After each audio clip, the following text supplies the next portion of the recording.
Before we thread our bobbin, we need to make sure the top thread is threaded all the way down to the needle.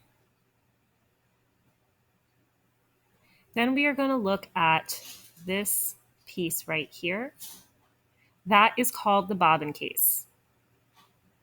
You're going to put your hand over the black button and you are going to slide it to the right to pop open the top.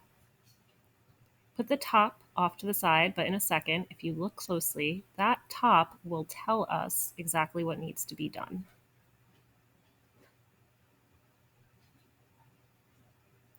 Now we're going to get our bobbin that's filled, and we are going to make sure it is in the letter P.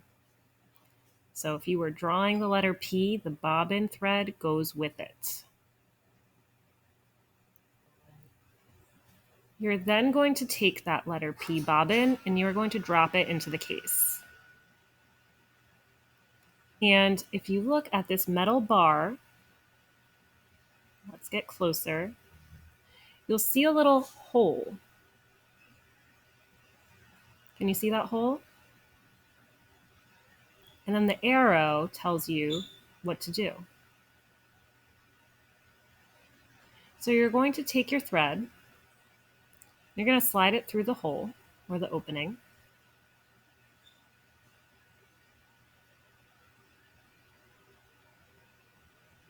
And you are going to pull it underneath the metal piece.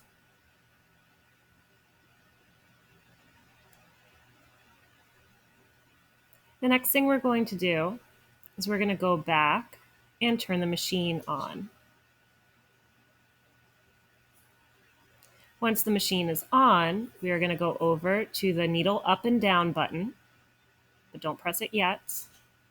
And if you look right there, I press the button to make the needle go down, and I press it again to make it go up. What happened was the top thread went around the bobbin and sucked up the bobbin thread for us.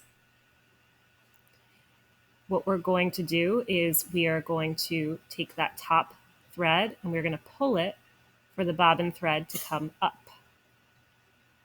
And you are going to pull the bobbin thread so the tail matches the top thread. That bobbin thread is going up and through the throat pulley, and now we're ready to put the case back on. And we're finally ready to sew.